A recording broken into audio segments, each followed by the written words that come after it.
You can will anything to happen. You can will any promotion to happen. You can will any deal to happen. You can will any income milestone to happen. You can will anything you want. You can will it to happen if you are willing to do what's required in order to make it happen. So what I want to talk to you guys about is 7 points of stepping into a killer instinct. But I just want to kind of frame something for you guys really quick. You guys ever see the movie 12 Strong? Anybody? Okay. There's a scene in this movie. It's one of my favorite scenes ever. If you know me, I'm a huge movie buff. First thing I noticed when I walked in was this movie theater. I was like, you guys wouldn't see me if I was here. I'd just be watching movies the entire time, right? There's this movie called 12 Strong with Chris Hemsworth. Ladies, I know you know who Chris Hemsworth is, okay? So with why are you smiling? Okay? Gotcha, okay? No, so Chris Hemsworth is supposed to be this officer in the military. They bring him in and they send him into Afghanistan to basically lead the military out there for the United States into combat against Afghanistan, right? And so they bring him in. And so they bring him in though, but all of his training was done with his boots on the ground in the United States, meaning he didn't have combat experience, zero combat experience. And so they bring him in to lead this command and lead these gentlemen into battle, lead them into war to make sure that they take out and go into enemy territory and take out the enemy, right? And so they're in this cave and the United States has this ally with some Afghan warriors. So they have these Afghan warriors that are the U.S. allies. And so they go into this cave and they're sitting there. And the gentleman that's leading the Afghan allies sits down and looks at him and goes, "You're the leader." He said, "You've never killed anybody before." He goes, "Huh?" He's like, "I can tell by your eyes. You don't have killer eyes. You've never killed anyone before. And you want me to trust you? You want me to follow you?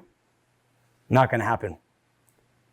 And so then all of a sudden, a couple scenes later, right, they're on horses going into this enemy territory, right? And Chris Hemsworth's character is just killing fools, right? Just taking them all out, right? And he's on the ground and the Afghan ally rides in on a horse, looks at him, he goes, "Now those are killer eyes." And then he rides off. And it's one of my favorite scenes of all time in a movie, which is that scene right there, okay?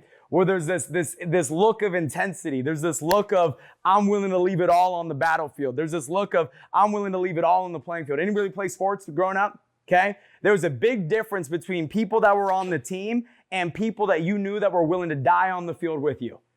There was a big difference in the people that you played with. And the people that I always wanted to make sure that had my back were the ones that were willing to die on the field because I knew I was willing to die on the field. Okay? And so I was always looking for it. And you could always tell there was a look in their eye. There was this look that just says, I'm willing to sacrifice everything in order to win. There's this African UFC fighter. What's his name? Asfana? Which one? Israel Adesanya. I can't say his last name. Israel. Okay? He goes on Joe Rogan's show, and so he's in the octagon, and he's yeah, right. He's in the octagon, right? And they go back to their corner, and as they're preparing, as the bell's about to ring, he whispers under his breath, "You will not beat me. I'm prepared to die. You will not beat me. I'm prepared to die." And Joe Rogan brings him onto his show. He said, "You were like in the octagon under your breath. You looked your opponent in the eye and you said that you will not beat me. You are prepared to die." What did you mean by that? He said, "In that moment, I was willing to die for the victory. In that moment, I was willing to leave it all on the playing field in order to get the W. I was ready to leave it all in the octagon in order to win. I was willing to sacrifice myself in order to win." And so I'm telling you all these different stories because I'm trying to just give you this idea of what the feeling and or what it looks like to step into that killer instinct. Does this make sense to you guys? Okay. And so I want to give you 7 points because Chris asked me, he said, "Matt, what do you think my team needs?" And when I told him, I said, "I think your team needs a killer instinct." He said, you guys are incredibly unified. You guys are incredibly talented. You guys are incredibly skilled. But I told him, I said, I have yet to see somebody operate with a killer instinct. I've yet to see anybody operate with a killer instinct. I've yet to see somebody that if we were being jumped and it was just me and them, like, all right, I'm not letting my boy down. We're going to go fight together. And if we die because I'm not leaving my boy behind. You with me on that? I said, I've yet to see that in your organization and in your team yet. And so I want to speak to that. And this might relate to some of you. Some of you might want to sing Kumbaya later. Maybe this won't relate to you. Okay? But I'm trying to tap into that version of you, that beast inside of you, that person that you know that you have in you that maybe you've locked up because you've been afraid to let that person out. I want to tap into that person over the next 20 or 30 minutes or so. You guys good with that? Okay? So, number one, killer instinct. How often do you get taken out of the game? It's number one. How often do you get taken out of the game? How often do you get distracted? How often do you get thrown off your horse? How often do you get distracted because of all these other things that's going on? If I was on a basketball court and I was playing professional basketball, do you think I'm thinking about everything that's going on? Or do you think I'm thinking about one thing and one thing only, and that's winning? And so the difference between those who have the killer instinct and those that are not is their ability to block out distractions and stay laser focused in the business. Laser focused. I had a meeting with my MDs last Wednesday. And all in our base shop. And so I'm talking to our base shop. We have about 12 of our MDs on the call. And we're sitting there. And I said, hey, can I tell you why our base shop didn't have a great couple of months? I said, because of how many of you guys got distracted. I said, a lot of you got distracted by outside noise. Things that had nothing to do with the business. I said, and over the last 12 months, we've done a couple million points as a base shop, but over the last 12 months, I've had to coach and help every single one of you through at least a month or two because you are mentally distracted and distorted and you just couldn't stay locked in. Every single one of you. I said, can I tell you why you're still in the base shop? I said, you're still in the base shop because you haven't learned how to stay laser focused regardless of what's going on around you. That's why you're still in the base shop. I said, not once in my entire career have I ever let anything get to me for more than a day. Not once. And it doesn't mean I didn't feel emotions for more than a day. The difference is I compartmentalized those emotions. I scheduled time to deal with those emotions. And then with all the other hours in the day, I did exactly what I needed to do. I said, that's the only difference. I said, God didn't create me more perfect than you. I said, but the reason I got out of the base shop as quick as I did, the reason we built what we built is because I didn't get distracted for long periods of time. There might have been moments of distraction, but never days of distraction, never hours of distraction. It was our ability to compartmentalize everything that we were going through and do what we needed to do. My dad passed away a couple of years ago, who was my hero, fought cancer for 14 years before he passed away. Greatest man that I ever met. Never heard him curse, never smoked, never drank, never heard him speak ill of another human being. Just did everything that he needed to do. His contracting business was Brian Integrity Services, and integrity is the most perfect word that I can use to explain who he was as a human being. Right? Literally, when I think of the word integrity, like the definition, I think of my dad. Right? And he was my hero. Never missed a game my entire life. I remember, trying out for All-Stars as a kid and him running up and down the sidelines, like never missed anything. He was my hero. And my dad passed away on a Sunday morning at 9 a.m., the same time as our church service, which I'm not surprised by. The next day, I ran 12 appointments. Why? Do you think I was emotional? Yeah, my hero died. One of my best friends in the world died. But my dad spends his life focused on helping people. And I know for a fact that my dad would not have wanted me sitting there mourning for days and weeks on end. He would rather me get out and help people and chase my dreams. So I wasn't going to succumb to the emotion. I was going to tell myself how to feel and then go do what I needed to do. And go do what he would want me to do, which is help people and chase my dreams. So that's exactly what I did. Did that mean that there wasn't 30 minutes here and there where I would step aside and cry? No, of course not. I'm a human being. But what I did is I scheduled it in. At 3:30, I'll cry. But at 2:30, I got a rollover to go do. You with me on that? At 7:30, I'll cry.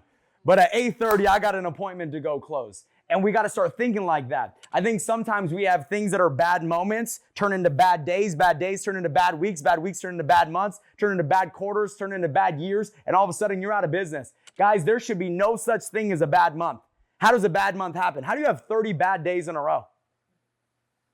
How do you let yourself off the hook for 30 days in a row? How do you not do what you need to do for 30 days straight? How do you give excuses to yourself for 30 days straight? How do you justify not working for 30 days straight? How do you let yourself off the hook for an entire month? A bad month? I get a bad day. Happens. Should really only be a bad hour. Should really only be a bad moment. Because somebody says one word to you, it's 10 seconds of a sentence, and you allow it to affect 24 hours. It's a bad moment, not a bad day.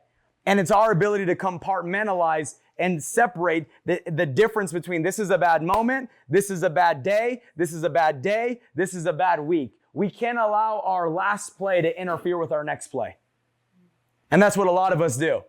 We allow our last play to interfere with our next day. We do one appointment, it doesn't go well. We bring the last appointment into the next appointment. And now you're not playing with the same level of enthusiasm. You're not playing with the same level of excitement. Do you think Tom Brady ever threw a pick before? You ever think you ever threw a bad pass? The difference is he was able to compartmentalize and say, okay, it was a bad play that doesn't make me a bad player. It was a bad moment, doesn't mean this needs to be a bad game. He was able to detach from what happened and then go do what he needs to do. And then he can address it later when he's looking back at the game saying, what could I have done better? Well, how could I have been a better quarterback? How could I make sure I didn't throw that bad pass? Why didn't I see that player coming? Why? You with me on this? You can look back later. It's the same thing when it comes to our lives. Are we getting distracted for long periods of time? Or are we able to stay locked in focus longer than everyone else? If you want to become a player, if you want to become legit, if you want to become elite at anything, it's going to require you to stay focused for long periods of time. And focus is not choosing one thing over another. Focus is not prioritization. Focus is elimination. Focus is not prioritization. Focus is elimination. I think some people say, I'm focused. I'm thinking about this more than I'm thinking about that. But the fact of the matter is that is still showing up in your life. And if that is still showing up in your life, it's taking away energy from what you're actually supposed to be focused on. Does this make sense? So when we say I'm prioritizing, well, that means that other things are still taking up space in your mind. And if it's taking up space in your mind, then it's stealing energy from the goal. How easy is it for you to get distracted? Number 2, mental toughness. Mental toughness is not making it through adversity. You want to have that killer instinct, you got to have mental toughness. It's not the blowing of the wind, but the setting of the sails that determines where you end up. Mental toughness is not making it through adversity. Mental toughness is winning through adversity. Anybody can make it through adversity. Guys, you're in this room because you've made it through adversity. There's not a single person in this room that has not gone through adversity in their life. Every one of you has made it through adversity. The difference is some of you win through adversity, and then some of you get thrown off because of adversity. And if you want to become successful, it's going to come down to your ability to win through adversity. Matt, how do we do that? We stop labeling things as adversity, and we start labeling adversity as opportunity. That's how. Guys, if you think about it, adversity doesn't exist because it's just perspective. It's perspective. If I take on the perspective that this is a problem, it becomes a problem. But if I take on the perspective of this is a blessing, then my mind will go to work to prove that adversity into a blessing and turn it into a reality. See how that works? Okay? So if I accept something as adversity, then it becomes adversity. But if I reject adversity and I say, this is a blessing, this is an opportunity, your mind will now go to work to find the blessing and find the opportunity. All it is a label. All it is a label. How is your labeling? Are you labeling everything that comes your way a problem? Are you labeling everything that comes your way as an opportunity? Are you saying, why me? Or are you saying, try me? What is your mentality when situations pop up? If you want to win, you got to bring mental toughness. Winning through adversity. Number 3, don't take no for an answer. Do not take no for an answer. If you go ask my staff, they experience it more than anyone else. Matt, I've gone to them 47 times. They won't lower the price. Yes, they will. Matt, we cannot get it. Yes, they will. Right? All of a sudden, the other day, my fingerprints expired for my Florida license. And so, so my staff called me. They're like, Matt, you got to drive all the way to Anaheim. It was like an hour and 45 minutes to get your fingerprints done. I said, that's not accurate. They said, Matt, this is legitimate. Like, this is the Department of Insurance in Florida saying, like, this is what has to be done. I said, I get it, but I'm not doing that. There's got to be another way. Let's find it. Like, I'm not wasting 4 hours of my life because I got bigger fish to fry. I'm not doing that. There is a way. We got to find it. For 3.5 hours straight, they told me there's not a way. I said, yes, there is. 3.5 hours later, yes, there is. Yes, there is. Yes, there is. Yes, there is. Matt, we found a way. I told you. I told you. I drove 15 minutes down the street, got my fingerprints done, and now I'm good in Florida 1 week later. You with me on that? So what's my point? My point is don't take no for an answer. Don't take, yes, he said I drove to Anaheim. Right? Okay? Am I saying that's the solution 100% of the time? No, I don't know. They figured out a solution, and my whole point is we're not taking no for an answer. That's it. I'm not accepting no. I'm not accepting no. We will find a way. I don't care what we have to do, as long as it's legal, moral, and ethical. We are going to find a way to get the W.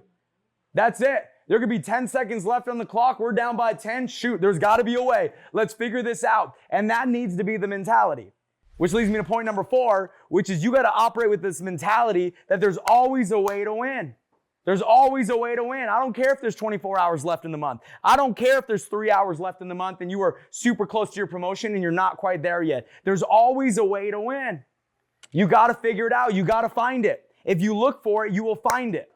Guys, there's you ever heard of like you can will anything to happen? You ever heard that before? Okay. Well, what is will? Like when you hear will, what does that mean? Like iron will. Huh? Green Lantern. Okay. So exactly. To will something to happen, that means that you are willing to do whatever it takes to make it happen. You can will anything to happen. You can will any promotion to happen. You can will any deal to happen. You can will any income milestone to happen. You can will anything you want. You can will it to happen if you are willing to do what's required in order to make it happen. That's what that means. To will something to happen means you are willing to do what's required to make it happen. Are you willing to do what's required? Matt, what does that mean? I'm willing to make it happen, but only if that means I can stop every night at 9 p.m. I'm willing to make it happen, but as long as I don't have to work on the weekends. I'm willing to make it happen, but only when it's convenient. I'm willing to make it happen, but I'm not waking up past 7 a.m. Earlier than 7 a.m. See the problem? Is we say that we're willing to do what's required, and then we negotiate with what's required. You see the problem with that? We say, hey, I'm willing to put in the work. I'm willing to put in the hours. I'm willing to do what I need to do now so I can do for the rest of my life whatever the heck I want. I'm willing to do it unless it's inconvenient. Unless I got to do X, Y, and Z. Unless this happens. And that right there is what's stealing you from the killer instinct. That right there is what's stealing you from having the things that you want to have. It's not about the odds. You can have everything against you. There's always a shot. And does that mean you're always going to win? No. But it's the fact that you operate like you can that separates you from everyone else. There's always another win. Anybody ever play, a lot of you guys played sports. You ever been in a game where you are just depleted, you are exhausted, and then all of a sudden you get scored on? Freak out. No, you don't freak out. That's the opposite of my whole talk here today. Okay? You go dunk on somebody. You go dunk on somebody. Yeah. That's what I mean, right? But then you just find this win that you didn't even know you had. You find this energy, like you're on the field and you're like, I'm depleted, I'm exhausted, I got nothing left in the tank. And then all of a sudden you get scored on, it's like, right? Like it's like something takes over you and all of a sudden you have all this energy that you didn't even realize you have. Guys, I want you to know that the moment you feel like you are depleted, the moment you feel like you are exhausted, the moment you feel like you have nothing left in your tank, you're only at 40%. You're only at 40%, and you have another 60% in reserves that you haven't even learned how to tap into because you keep utilizing the 40% as the basic metric, as the bottom floor. You're looking at 40% and say, oh man, if I get to 40%, I'm depleted. And the reason you keep thinking you're gonna be depleted here is because you've never tapped in a little bit deeper. You've never gone in a little bit harder. You've never pushed yourself past what you think is your limits. So you've never tapped into that 60% reserves because you keep operating as if that 40% is all you've got. You want to find out what you're capable of? Start tapping into that 60%. Deplete yourself to exhaustion. When you look at the Navy SEALs, do you think that they know that they have that in them? No. They have this idea. They have this idea it's going to be really hard, and I think I have it in them. But then all of a sudden they tap into a different mentality, and they figure out a way to pull it out of them. You guys ever hear those stories of moms lifting cars off their children? What is that? It's that 60%. It's that 60%. They're tapping into what most people will never experience in their entire life because something means so much to them that they pull strength that they don't even realize they have. How often are you tapping into the strength that you don't even realize you have? Number 87. No, I'm just kidding. Number 5, thank you. Number 5, we got to turn pain into purpose. We got to turn pain into purpose. Use everything as fuel. Everything is fuel. This is what I call channeling the dark side. And maybe this might not be the most politically correct thing in the entire world, but I remember every negative comment anyone's ever said about me. I remember every discouraging thing that anyone's ever said about me. I remember every client that said no, every agent that quit, every agent that said it was a scam, every prospect that thought that this was one of those things. I remember every one of those voices, and I bundle it up and I use it as fuel to go do whatever I need to do on a daily basis. I remember every ounce of doubt, every negative word, every person that counted me out, every person that talked shit. I remember every last piece of it all because I bundle it up and I use it as fuel every day to go do whatever I need to do. I use it as fuel. And I know people don't talk like this and they don't talk about those things because it's better to prove people right than prove people wrong. If it was about proving people right, I wouldn't be successful. I am successful purely because I focus on proving people wrong. And I never did anything where I rubbed it in their face because I don't believe in that. I believe that if you rub it in their face, you disqualify yourself from the blessing that you just received. But I use it as fuel every day of the week to get myself to go do the work that I didn't want to do. Because when I was laying in bed in the morning and I was like, man, I don't want to get up right now, I just remembered my teacher laughing at me when I said I wanted to become an entrepreneur. When I was laying in bed and I was like, man, I don't want to get up, I remember that agent that quit on me, that disrespected me when he quit. When I was laying in bed and I didn't want to do, you guys with me on this? I remember these things and I bundle it up to get myself to go do the work that I don't feel like doing. Guys, I think people think, oh my gosh, successful people, they're just motivated all the time. No, they just choose to do motivating things when they're unmotivated. Successful people just choose to do successful actions even when they don't feel like doing it. Guys, success never feels successful as you're creating success. In fact, success feels unsuccessful as you're creating success. And that's why most people give up because they're like, this doesn't feel successful, so I must not be on track to succeed. This doesn't feel successful. I don't feel successful right now, so I must not be on track to succeed. I'm going to just give up now. Not realizing that it's the feeling of unsuccess that's breeding the success. Does this make sense? Yeah. Okay? You got to use everything as fuel. Number 6, compete. Compete. Compete. Anybody that's in this room is I hate to lose. Anybody feel that way? I hate to lose, okay? That's a double-edged sword. Everything's a double-edged sword, by the way. Can't be an up without a, can't be a right without a left, right? And I pointed left when I said right. Confused myself up here, just so you know, right? But everything's a double-edged sword. And often there's I hate to lose. And that's oftentimes what people don't compete at all. Because they hate losing so much that they won't even enter environments where losing is possible. They hate losing so much that they don't try because they can blame the fact that they didn't win on the fact that they didn't try. They don't give their best because they want to be able to have an out and say, well, I didn't give my best and that's why I didn't win. Anybody super competitive in this room? Then throw yourself in the arena. Throw yourself in the ring. Throw yourself on the court and say, you know what? I'm going to compete because I know me. And I'm going to say, hey, I'm going after this promotion. I'm going after this milestone. Hey, Fred or Nicole, I just want you to know I'm beating you guys to EMD. I'm coming for you, not because I want to disrespect you, not because I don't love you, not because I don't appreciate you, but because I'm hungry and I want to compete and I want to get in the game and I don't want to just be another player. I want to be the player and I'm coming to hunt. I'm coming to play. When you are willing to throw yourself onto the field right like that, throw yourself into the arena like that, if you truly are competitive, then you would rather die than lose, which means you will figure out a way to win. This makes sense? Like I would rather die than lose. And so I intentionally put myself into arenas in order to compete because I know me. I hate losing so much that I'll go work 48 hours straight so that way I don't lose. And I know a lot of us in this room are the exact same way, and I'm trying to speak to that person in you. If you truly are competitive, stop avoiding competition, step into competition. Don't be combative, be respectful, but it's time to get in the game and compete. It's time to get in the game and compete.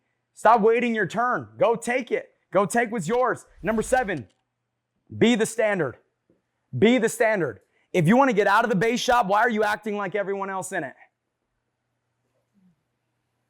If you want to get out of the base shop, why are you acting like everyone else that's in the base shop? Be the standard. Well, Matt, everybody else does this, so I'm going to use that as the temperature gauge of what I should. Why does what they do matter? Why is anything that they're doing affect what you do? Why does it matter? How about you just go do all that you can possibly do? It's like, well, they do 10,000 points, so if I do 10,000 points, I'm okay. Well, it's the 20th of the month. There's 10 days left in the month. What are you doing looking at that 10,000 as a standard of what's acceptable? How about you go be the standard? If nobody else is going to be the standard, then be it. What if you said, you know what?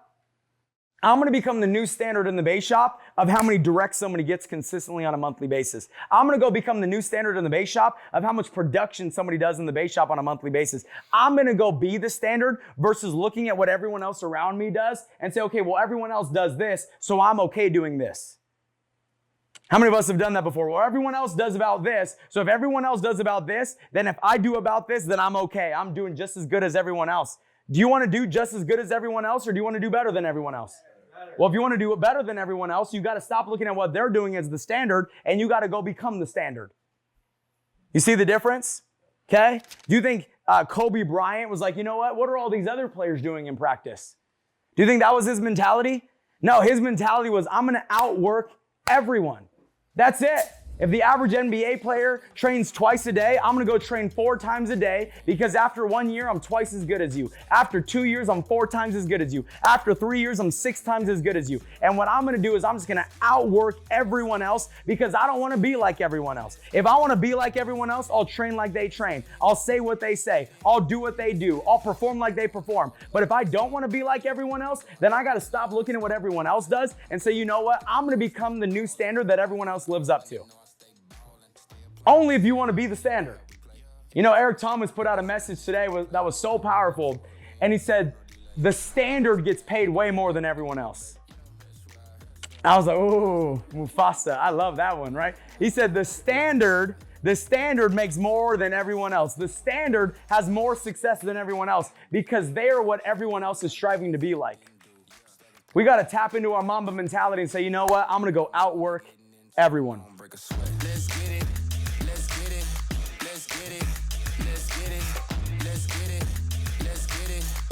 get it.